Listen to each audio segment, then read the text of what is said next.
अलैहिम अस्सलाम अलैकुम। अल हक, खुदा का नाम है हक। खुदा हक है, बहक है, और हम हक की बात यहाँ पर कर रहे हैं किताब मुक़द्दस के हवाले से।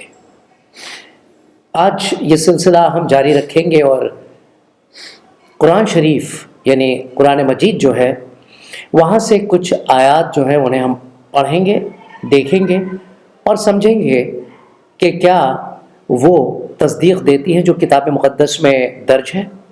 क्योंकि हमें ये साबित करना है कि किताब मुक़द्दस जो है वो किताब एक ऐसी है जिसे किसी ने ना बदला है, ना तरमीम किया है, ना ये किताब को खुदा ने अलग कर दिया, अलहदा कर दिया है। तो सबसे पहले मैं चाहूँगा कि आप कोई ऐसी आयत पढ़ें जो किताब मुक़द्दस से मेल खाती है। देखिए, मैं यहाँ तज़किरा करना चाहूँगा मसीह की मौत के बारे में। जी, वफ़ात के बारे में। वफ़ात के बारे में। इस्लाम में कोई पक्का प्रूफ नहीं है मसीह की मौत का। जी, प्रूफ नहीं यानी कि वो समझ नहीं पाए हैं। समझ नहीं पाए जी, इसलिए वो जो स्कॉलर उलेमा हैं जी, उनकी कथनी को वो सच मानते हैं। जी, इंसान तो इंसान है, उसके अपने दिमाग के ख्याल को वो कुछ भी कह सकता है। जी, लेकिन कुरान शरीफ में इसका बड़ा अच्छा दो आयत में इसका तज़किरा किया गया है। तो मैं पढ़ देता हूँ। मैं पढ़ रहा हूँ सूरा अल इमरान और उसकी 55 आयत। जी, उस वक्त खुदा ने फरमाया कि ए ईसा, मैं तुम्हारी दुनिया में मतलब तुमको वफात देकर, समझे जी, तुम्हारी जी, जी। दुनिया में मुद्दत पूरी करके तुमको वफात देकर जी। अपनी तरफ उठा लूंगा जी, और तुम्हें काफिरों की सोहबत से पाक करूंगा। जी, जो लोग तुम्हारी पैरवी करेंगे उनको काफिरों पर कयामत तक फायक वो गालिब रखूंगा। जी। फिर तुम सब मेरे पास लौट आओगे और जिन बातों में तुम अख्तलाफात करते थे उस दिन तुम में उनका फैसला करूंगा। जी, पहली आयत। दूसरी आयत मैं बस सुनाता हूँ, सूरतुल मरियमा उसकी 33 आयत। जी, जी, वहाँ भी मसीह के अल्फाज हैं।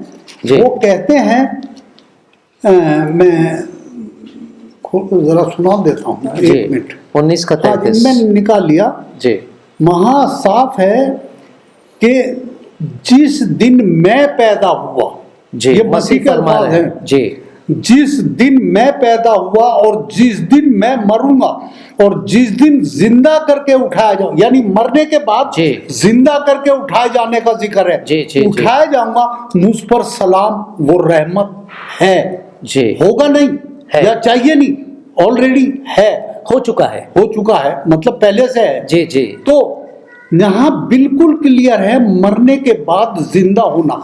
यहाँ जो अल्फाज आया है 55 में, ये जो हम आले इमरान उसका 55 लिया, जी, वो है मुतवफ़िक़ूनी, यानी मौत के बाद जिंदा करके तुम्हें अपनी तरफ बुला लूंगा, मौत जी। के बाद तुम्हें अपनी तरफ बुला लूंगा। जी, जी, जी, तो इसको हम तर्जुमों को बदल बदल के नए नए अल्फाजों में कर रहे हैं, जो का तो तर्जुमा है वो नहीं रख रहे जी। हैं, क्योंकि अपनी बात को मनवाने के लिए उसको उल्टा सीधा कर रहे हैं। जी। तो बिल्कुल क्लियर बता रहा है। जो यहाँ हेर फेर किया गया है सूरा अल इमरान उसकी 55 आयत में, जी। लेकिन वो उसको मैं सूरा मरियम और उसकी 33 आयत में तो बिल्कुल जी, जी। क्लियर कर दिया, जी हाँ। मरूं और उसके बाद जिंदा करके जी, उठाया जी, जाऊं। जी, जी, जी, बिल्कुल, बिल्कुल, बिल्कुल। बात जो है बिल्कुल साफ है, जी। शफाफ है, समझना चाहिए बस। क्योंकि अक्सर लोग बरगश्ता कर दिया करते जी। हैं उन लोगों को जो नासमझ होते हैं। जी। हमें खुदा ने अक्ल दी है, समझ दी है। जी। तो मैं चाहूँगा कि मैं भी कुछ किताब मुक़द्दस के जी, हवाले जी, से जी। आपके सामने कुछ ख़ास बातें लेकर आता हूँ। जी। देखिए, किताब मुक़द्दस में ये बात बिल्कुल तय है और बिल्कुल साफ है। मसीह ने खुद अपने कलाम में कहा है, फरमाया है। मैं ऐसे 7 आपको हवाले देता हूँ, सब मैं नहीं पढ़ूंगा, मगर जी। वो सारे हवाले जात एक ही बात की तरफ इशारा कर रहे हैं। बाद में मैं एक हवाला पढ़ दूंगा। जी। सबसे पहले हम देखते हैं मत्ती की इंजील का 17वां बाब 22 और 23। मती इंजील का 22 और 20वां बाब 20 और तीसरी आयत, फिर 20वां बाब 19वीं आयत, मरकुस का 9वां बाब और 31वीं आयत, मरकुस का 10वां बाब और 34वीं आयत, लूका का 9वां बाब और 22वीं आयत, और लूका का ही 18वां बाब और 33वीं आयत। मैं पहले पढ़ दूंगा मत्ती का 17 का 22 और 23 जी। जब वो गलील में ठहरे हुए थे, यीशु ने उनसे कहा, आखिर से कहा, अपने हवारियों से कहा, इब्ने आदम आदमियों के हवाले किया जाएगा और वो उसे कत्ल करेंगे और वो तीसरे दिन जिंदा किया जाएगा। जी हाँ, यही चीज़ 7 बार, 6 बार और, यानी 7 बार, कुल मिला के 7 बार फरमाई गई थी। मसीह ने ये बात को फरमाया था, बार बार उन्होंने ये बात को कहा। और हम देखते हैं जब हम इंजील को पढ़ते हैं, किताब मुक़द्दस को पढ़ते हैं, उन पर मुक़द्दमा किया गया, उन्हें सलीब दी गई और जिस बेरहमी से उनका कत्ल किया गया, उन्हें मारा गया, उसमें तो कोई शख्स जिंदा रह ही नहीं सकता है साहब। सवाल ही नहीं उठता कि कोई आदमी जिंदा रहेगा। जिस तरह से उन्हें पहले कोड़े मारे गए थे, फिर उनको घसीटते हुए ले गए थे, फिर उन्हें कीले मार के उनके हाथों में पैरों में उनको लटका दिया गया था, मसलूब कर दिया गया था, और फिर आखिर में उनसे बर्दाश्त नहीं हुआ लोगों से, तो उन्होंने भाला उनके भेज दिया था, यहाँ पर पसली में भेज दिया था, भाला डाल दिया था और वहाँ से खून और पानी निकला था। तो इस सूरत हाल में कोई आदमी जिंदा रह सकता है? नहीं रह सकता। 6 घंटे सलीब पर लटके रहे। जी हाँ, 6 घंटे। 6 घंटे और 1 घंटे में आदमी खत्म हो जाता है। खून बह रहा है, उनके हाथों पैरों में कीले ठुकी है, बिल्कुल खून और पानी बह रहा है, तो आदमी तो वैसे ही मर गया। जी हाँ, एक कसम से आप समझ लीजिए क्या है। फिर मैं एक दूसरी आयत पढ़ना चाहता हूँ, लूका का 24वां बाब, और आयत है, अब मैं पढ़ूंगा आयत 1 से 7 पढ़ूंगा। ये वो वक्त है जब मसीह को दफन कर दिया गया है, कब्र उनकी बंद हो चुकी है, और फिर वहाँ पर उनकी कुछ शागिर्द जो है, ख़ास तौर से जो खातून है, वो जाती हैं, और क्या होता है 24 का पहला 1 से 7 पढ़ूंगा। लेकिन हफ्ते के पहले दिन वो सुबह सवेरे ही उन खुशबूदार चीज़ों को जो तैयार की थी लेकर कब्र पर आई। उस ज़माने में दस्तूर था कि जो जिस्म होता था उस पर खुशबूदार चीज़ें मल दी जाती थीं, और पत्थर को कब्र पर से लुढ़का हुआ देखा। बहुत बड़ा कब्र, एक पत्थर रख दिया गया था, गुफा थी, उस पर कब्र, एक पत्थर रख दिया गया था। जी हाँ, और वहाँ पर सिपाही भी मौजूद थे, रोमन सिपाही। और आगे, मगर अंदर जाकर खुदावंद यीशु की लाश ना पाई। और ऐसा हुआ कि जब वो इस बात से हैरान थी, तो देखो 2 शख्स बर्राख पोशाक पहने उनके पास आ खड़े हुए। जब वो डर गईं और अपने सिर जमीन पर झुकाए, तो उन्होंने उनसे कहा, जिंदे को मुर्दों में क्यों ढूंढती हो? वो यहाँ नहीं है बल्कि जी उठा है। ये फरिश्ते थे जो कह रहे थे, याद करो कि जब वो गलील में था तो उसने तुमसे कहा था, क्या फरमाया था मसीह ने, कि तुमसे जरूर है कि इब्ने आदम गुनाहगारों के हाथ में हवाले किया जाए और मसलूब हो और तीसरे दिन जी उठे। यानी ये बात तय हो गई। अब जब ये आपने एक कलाम पढ़ा था सूरह मरियम का 19 का 33, इन बातों की तस्दीक कर रहा है। वो मुबारक है वो दिन जिस दिन मैं मरूंगा, मुबारक है। वो तो हम देख चुके हैं, मुबारक तो था, सभी लोग कहते हैं। क्रिसमस मनाते हैं ये मान करके शायद इस रोज मसीह पैदा हुए थे, मुबारक दिन है। लेकिन मुबारक है वो दिन जब आप मसलूब हुए, और मुबारक है वो दिन जिस दिन वो जी उठे। अगले महीने फ्राइडे जिसे जो कहते हैं उनको, जो दिन उनके लिए मुकर्रर किए गए थे। जी हाँ, और फिर मैं एक और आयत आपके सामने पढ़ना चाहता हूँ, जैसे कि मैं यहाँ जरा सा एक चीज पे वो कर दूं, तो वो फिर वो निकल जाएगा जी। अब आपने पहली आयत में उनको इब्ने आदम का पढ़ा जी। इब्ने आदम का मतलब क्या है? हिंदी में है मनुष्य का पुत्र जी, द सन ऑफ मैन। जब वो इस दुनिया में थे तो इंसान थे, इंसान के शक्ल में थे, तो वो आदम थे, इंसान थे, इसलिए उनको इब्ने आदम कहा गया है। लेकिन उनके अंदर जो रूह थी वो खुदा की रूह थी, जुज था, वो खुदाई था और इलाही था, और इसलिए उन्होंने बड़े बड़े काम किए, मुर्दों को जिंदा किया, वो खुदा की तरफ से निशानियां लेकर आए थे। लेकिन यहाँ दुनिया में वो 33.5 साल इंसान बन के रहे। माँ के पेट से, मरियम के पेट से, मरियम के अमल से पैदा हुए, बचपन देखा, जवानी देखी और मौत देखी। जी हाँ, میں جی۔ ذرا ایک چیز کا خلاصہ کیے دیتا ہوں. جو ابن آدم لفظ ہے جی۔ یہ آیا کہاں سے؟ یہ لفظ ہے دانیال نبی جو ہاں۔ تھے تقریباً مسیح سے کچھ 550 سال پہلے کی بات ہے. انہوں نے ایک رویا دیکھا تھا. رویا میں وہ فرماتے ہیں 7واں باب 13 اور 14 آیت میں ان کی پڑھے دیتا ہوں.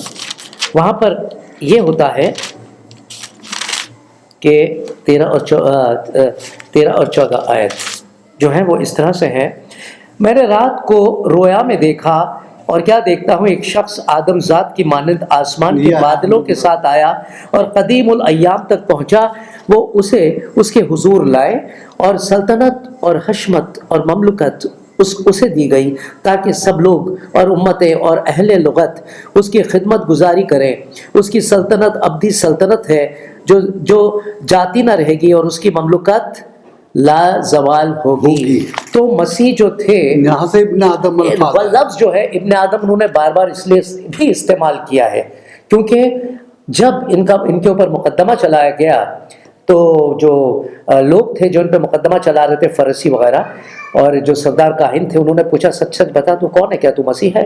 تو آپ نے فرمایا تھا کہ وہ دن دور نہیں ہے جب تم آسمان سے بادلوں پہ اترتا ہوا ابن آدم کو دیکھو گے. میں وہ ابن آدم ہوں. اور اس پر وہ لوگ بالکل بگڑ گئے تھے اور کہنے لگے کہ کفر بکتا ہے. سردار کائن نے تو یہ بھی کہا تھا کہ کیا تو خدا کا بیٹا ہے؟ جی ہاں. تو خداوند یسوع مسیح کے کیا الفاظ تھے؟ تو خود کہہ رہا ہے بھائی، میں تو نہیں کہہ رہا ہوں. بالکل، تو نے تسلیم کیا اس بات کو، تو نے اس بات کو تسلیم کیا ہے جو تو خدا کا بیٹا. جی ہاں، یہ باتیں ہوئی ہیں. اب آتے ہیں اس بات پر جو آپ نے کہا کہ میں تمہیں اپنے پاس اٹھا لوں گا. خدا پاک فرماتا ہے وفات دینے کے بعد متوفقون، یہ جو اپنے قرآن مجید ہے اس کی کتاب کا 24واں باب، اور میں پڑھوں گا 50 اور 51 آیتیں، بہت زبردست ہے. پھر وہ انہیں بیتنیا کے سامنے تک باہر لے گیا اور اپنے ہاتھ اٹھا کر ان کو برکت دی. کس نے؟ مسیح نے. مر کر جب زندہ ہوئے تو وہ اپنے لوگوں کے ساتھ تھے، کئی دن ان کے ساتھ تھے، تقریباً 40 دن انہوں نے زمین پر تب بھی گزارے تھے. مر کر زندہ ہونے کے بعد اپنے روحانی جسم میں، اپنے جو جلالی جسم تھا اس کے اندر، اور اس کے بعد کیا ہوتا ہے، وہ سب کو اپنے ساتھ لے جاتے ہیں ایک جگہ. پھر وہ انہیں بیتنیا کے سامنے تک باہر لے گیا اور اپنے ہاتھ اٹھا کر ان کو برکت دی. جب وہ ان کو برکت دے رہا تھا تو ایسا ہوا کہ ان سے جدا ہو گیا اور آسمان پر اٹھا لیا گیا صاحب. اور وہ اس کو زندہ کر کے بڑی خوشی سے یروشلم، اس کو سجدہ کر کے بڑی خوشی سے یروشلم کو لوٹ گئے اور ہر وقت ہیکل میں حاضر ہو کر خدا کی حمد ثنا کیا کرتے تھے. تو یہاں سے یہ سلسلہ جاری ہوتا ہے. اور آپ نے جو ایک اور کلام کہا فرمایا تھا اس کے اندر کہ خدا نے فرماتا ہے کہ میں جو تم پر ایمان لائے ان کو میں لوگوں پر حاوی کروں گا، غالب کروں گا. آج بھی ہم دیکھتے ہیں کہ جب یہ مسیح جو تھے، جب ییشو مسیح چلے گئے، عیسیٰ مسیح چلے گئے، اس کے بعد ان کے جو حواری تھے انہوں نے اس ایمان کو پھیلانا شروع کیا. بڑے بڑے معجزات کیے انہوں نے، یہاں تک کہ لوگ یہ کہنے لگے کہ یہ لوگ وہ ہیں جو دنیا کو انہوں نے الٹا پلٹا کر دیا ہے.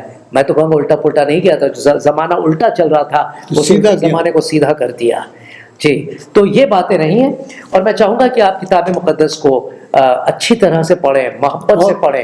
جی، وہ اس وقت نہیں، جی آج بھی سیدھا کر رہے ہیں. جی، ہم جو تعلیم دیتے ہیں وہ ایک مذہب کی دیتے ہیں، اور وہ مذہب ہے انسانیت. آج کا انسان انسانیت کو چھوڑ کے دوسرے مذہبوں کے پیچھے لگ گیا اور انسان کا قتل کر رہا ہے، انسانیت کو بھول گیا ہے. تو وہ اپنے معبود بنا کر ان کے الٹے سیدھے کاموں میں لگ گئے.